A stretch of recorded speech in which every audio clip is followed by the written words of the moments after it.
میں نے تو ابھی تک اس باکس پہ غور ہی نہیں کیا تھا۔ نہیں، دراصل میرے باکس کی پہیلی اور حیا کی پہیلی بالکل ایک سی لکھی تھی۔ تبھی حیا نے مجھ سے پوچھا تھا کہ میری پہیلی کس نے لکھی ہے۔ وہ واقعتاً چونکا تھا۔ اس نے یہ محسوس کیوں نہیں کیا؟ وہ یہ بات نظر انداز کیوں کر گیا؟ پھر تم کیا کہا؟ بلکہ ٹھہرو، تم نے کہا ہوگا کہ عبد الرحمان کے پاس ہر کام کے لیے بہت سے بندے ہوتے ہیں۔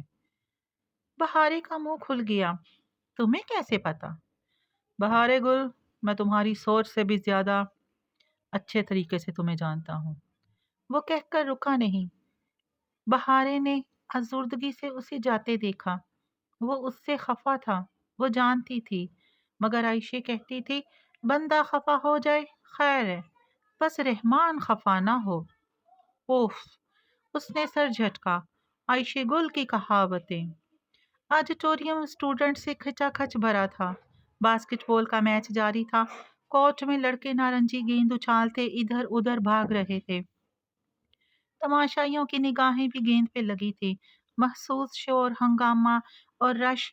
حیا ان سب سے بے نیاز اپنا بیگ تھامے کرسیوں کی قطاروں کے درمیان رستہ بناتی آگے بڑھ رہی تھی۔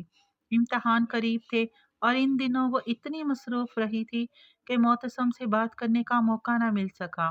ابھی لطیف نے بتایا کہ وہ آڈیٹوریم میں ہے تو وہ یہاں آ گئی۔ ویسے بھی اب وہ فلسطینی لڑکوں سے بات چیت میں ذرا احتیاط کرتی تھی۔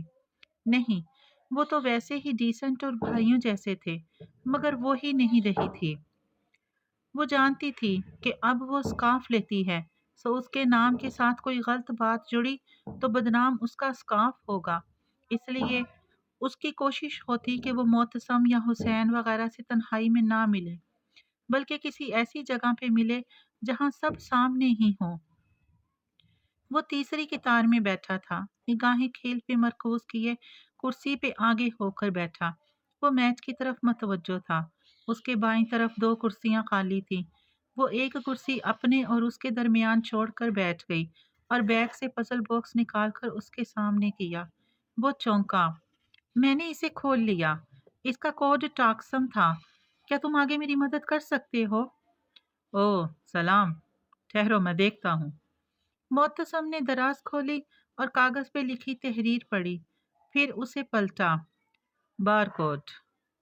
بار کوڈ تو اشیاء کے پیکٹس پہ لگا ہوتا ہے، اسے کوئی مشین ہی ڈیٹیکٹ کرتی ہے۔ یہ بار کوڈ بھی مشین کے لیے ہے تاکہ وہ اسے پہچانے، مگر کدھر؟ شاید اس سطر سے کوئی مدد مل جائے۔ وہ پھر سے کاغذ پلٹ کر سطر پڑھنے لگا، پھر نفی میں سر ہلا کر دراز سے چابی اٹھا لی۔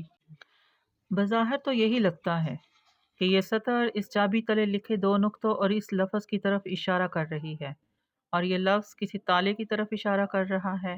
سے امانت کہتے کسے ہیں؟ اس نے ذرا الجھن سے پوچھا۔ یہ امانت ہے نا، ہمارا والا امانت، ترک میں بھی اس کو یہی کہتے ہیں۔ اس نے بے اختیار گہری سانس اندر کھینچی۔ ایک تو ترک اور اردو کی مماثلت۔ مجھے لگتا ہے حیا کہ اس نے تمہاری کوئی امانت کہیں لوک لگا کر رکھی ہے اور اس کی چابی تمہیں دی ہے۔ ہو سکتا ہے یہ کوئی عظیم الشان سا محل ہو یا کوئی برانڈ نیو گاڑی۔ وہ اپنی بات پہ خود ہی دھیرے سے ہنسا۔ مجھے ایسا کچھ بھی نہیں لگتا۔ ہو سکتا ہے اس باکس میں کوئی نادیدہ لکھائی ہو اور آنچ دکھانے سے میں کوشش کر چکی ہوں۔